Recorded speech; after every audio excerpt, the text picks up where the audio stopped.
ठीक है, लेकिन एक और एड ऑन मैं कर रहा हूं विपिन सर, इसका जरा बताइएगा, जो भारत और चाइना के रिलेशंस को लेकर बातचीत होती है, इंडिया चाइना के रिलेशन जाहिर तौर पर जग जाहिर है कि बेहतर नहीं रहे हैं, और लगातार हमने देखा है गलवान जैसे गलवान जैसी चीजें हुई हैं, परिस्थितियां बनी हैं। लेकिन जब इंडिया और चाइना की फॉरेन पॉलिसी का हम जिक्र करते हैं तो वो 5 प्रिंसिपल पर चलती है, और इंडिया में उसको पंचशील कहते हैं, वहां 5 प्रिंसिपल्स कह रहे हैं। तो इस अगर इसको और हम इंडिया चाइना के रिलेशन को मर्ज करके देखें तो आपको क्या नजर आता है? क्या इस मीटिंग के बाद क्या वो रिलेशंस जो हैं इंडिया और चाइना के बीच में जो संबंध है वो सुदृढ़ होंगे, बेहतर होंगे? क्योंकि इससे पहले भी चाइना और इंडिया की जब मुलाकात होती है हम ये कहते थे कि हाँ बेहतर हो जाएंगे, लेकिन बाद में चाइना पीठ में छुरा घोंपने के लिए जाना जाता है, फिर से छुरा घोंप देता है।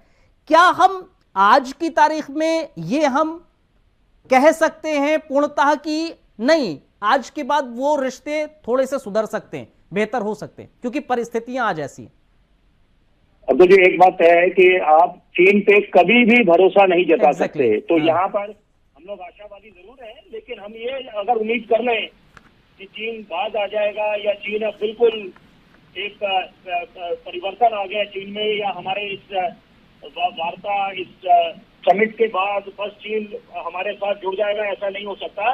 क्योंकि चीन, भले देखिए चीन को हमने मार मारी है कि हमने जब उनके सर्जिकल स्ट्राइक करी, उनके जितने एप्स थे चाइनीज एप्स पे मार मारी उनके, तो ये बहुत अच्छा संदेश गया, उनको समझ आ गया 1962 वाला हिंदुस्तान नहीं है, ये नया हिंदुस्तान है, और ये जवाब देना जानता है। हमने चीनियों को पीछे खदेड़ा जब अतिक्रमण करने की नापाक कोशिश कर रहे थे, और यहाँ पर यही बात है कि ये इनको समझ आ गया है कि बाकी मुल्कों के साथ तो कर सकते हैं, सीमावाद विवाद को लेकर ये ताइवान तिब्बत इनके साथ कर सकते हैं, लेकिन ये हिंदुस्तान के साथ ऐसे नहीं कर सकते जो नीतियां दूसरों के साथ अपनाते हैं।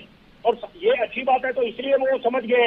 नहीं तो जो ये भरोसे वाला आप जिक्र कर रहे हैं, क्या सर मैं अलग मुल्कों को शह दे दें, बाकी नेपाल को, छोटे मुल्कों को जो उनकी जो सॉफ्ट डेट पॉलिसी है, नीति है, प्रलोभन देकर आप उनको अपनी तरफ खींच लेते हैं, फिर अतिक्रमण कर लेते हैं, तबाही मचा देते हैं, कब्जा कर लेते हैं उनके कई लाख एकड़ जमीनों पे, हजारों एकड़ जमीन पे। तो यहाँ पर अब हिंदुस्तान और बाकी मुल्कों में बड़ा फर्क है। तो हिंदुस्तान अपना हित देखता है और हम लोग यहाँ पर महाशक्ति बनने की कगार पे हैं। तो एक बात तो चीन की हो गई, दूसरी बात है कि यहाँ पर ज्यादा नहीं निकलेगा, लेकिन एक संदेश अमेरिका को जाएगा, क्योंकि अमेरिका को सबसे बड़ी बात ये खल रही है हमारी ब्रिक्स की मेंबरशिप, क्योंकि दैट इज एंटी डॉलर। एक अलग विकल्प खोजा जा रहा है कि कौन सा अल्टरनेट पेमेंट मैकेनिज्म बनाया जाए ताकि चीन के अमेरिका डॉलर को कम करा जाए, उसका जो बोलबाला है। तो ये बातें खलती है अमेरिका को कि हम वो जो दलीलें दे रहे हैं कि हम रूस से क्रूड ऑयल लेते हैं, डिफेंस इक्विपमेंट लेते हैं। जनाब वो तो खुद उन्होंने प्रस्ताव दिया था जब यूक्रेन और रूस का युद्ध शुरू हुआ था कि, और जो वेस्टर्न सैंक्शंस लगे थे, तो उसके बाद उन्होंने प्रस्ताव दिया तेल ले। अब और खुद कितना वो तेल लेते हैं ये भी जग जाहिर है, किसी ने छुपा नहीं है।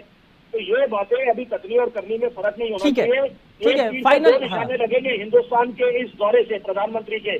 चीन को भी संदेश जाएगा और साथ साथ अमेरिका को जाएगा, ये बहुत जरूरी है, अति आवश्यक। ठीक है।